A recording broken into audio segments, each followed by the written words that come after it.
In the world of psychology, there's this incredible puzzle left behind by the one and only C.G. Jung.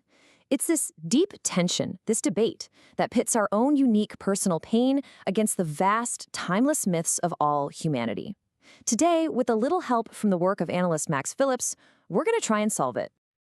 So here's the central question, really. How on earth can some ancient story about gods and monsters actually help a real person dealing with a modern heartbreak or anxiety? This is the fundamental challenge Jung left for his followers. And the struggle to answer it, well, it basically split the world of analytical psychology right down the middle. All right, so let's start with the first piece of the puzzle, the thesis.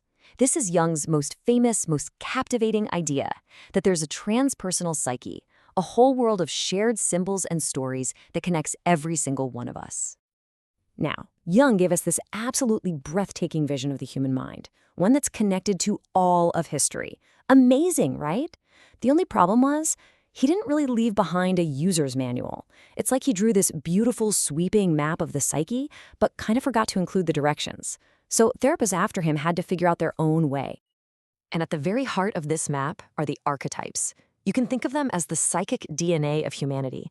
These are the ancient universal patterns like the hero, the shadow, or the great mother. For Jung, these weren't just characters in a story. They're the fundamental building blocks of our psychological reality. They're in all of us. So one group that emerged from this, often called the classical or Zurich school, they took this idea and ran with it. For them, the prime directive became focusing on this inner world. Therapy becomes this kind of guided tour of a person's inner landscape, using dreams and myths to connect their personal story to this huge collective psyche. And this is where that split I mentioned becomes crystal clear. On one side, you have the Zurich school, all about the transpersonal world of dreams and symbols, with the analyst acting as this inner guide. But on the other side, you've got the London school, and they're saying, whoa, hold on, you have to start with the personal. For them, the focus is the real emotional relationship happening right there in the room, the transference, where all our early life patterns and traumas get replayed and hopefully healed. The analyst here is less of a guide to myths and more of a partner in healing. Which, of course, brings us to the antithesis. What happens when this focus on epic, cosmic myths isn't just unhelpful, but actually becomes a way to avoid the messy, painful reality of a person's life, right here and now?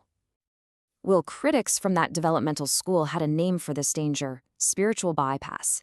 It's this risk of using the grand, poetic language of myths to just soar right above the messy reality of our own suffering. It's a way to sidestep the very wounds that brought you to therapy in the first place. And this can lead to a really serious clinical problem, the archetypal straitjacket. This is what happens when an analyst is way too quick to say, your conflict with your mother is just the great mother archetype. Suddenly, all the unique, painful, specific details of your life get flattened into some generic box. It can leave a person feeling completely and utterly unseen. And this isn't just theory. Michael Fordham, the founder of the London School, offered this really powerful critique from his own life. He said his own analysis felt like a series of lectures on mythology and alchemy, while his actual real-world problem, the painful breakdown of his marriage, was being completely ignored. As he put it so perfectly, the process was educative for sure, but it wasn't analytic. It didn't actually heal him. So you can see the dangers are pretty clear, right? The patient feels alienated, the analysis becomes this cold intellectual exercise, and maybe most importantly, it avoids the hard work of transference, of actually dealing with painful relationship patterns as they pop up in the therapy room. At its absolute worst, it creates what one critic called psycho-kitsch, basically a performance of depth instead of the real thing. Okay, so we have a thesis and we have an antithesis, a choice between the cosmic and the personal.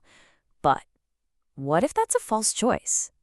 This brings us to the third part, the synthesis. The idea that these two things aren't opposed at all. They're actually two sides of the very same coin. This quote from Roger Brooke really holds the key.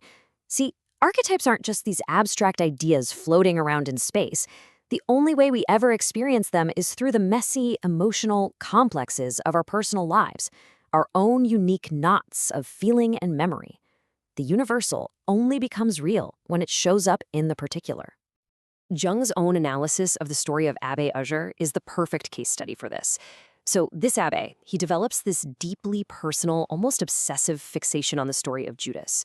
To deal with this intense inner turmoil, he starts preaching about God's mercy for Judas. He's trying to solve an internal problem externally.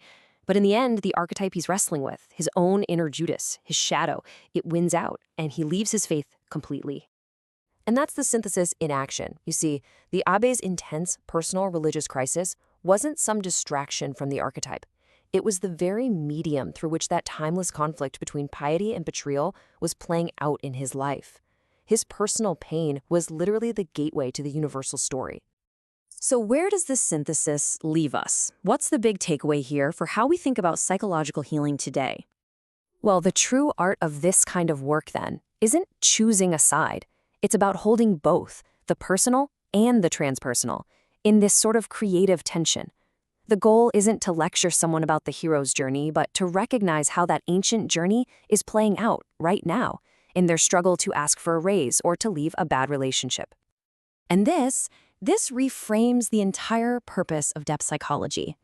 Healing isn't about escaping our small, seemingly insignificant personal story to join some grander, mythic one. No, it's about the profound discovery that the grand myth, the universal human story, has been the hidden architecture of our personal story from the very beginning. And so, we're left with a question that goes way beyond the therapy room. It's a question for all of us. As we look at our own struggles, our own joys and triumphs, maybe we can start to ask, what timeless pattern is trying to express itself here? In what ways is my own personal story a chapter in a much larger, much more ancient human one? Thanks for joining us.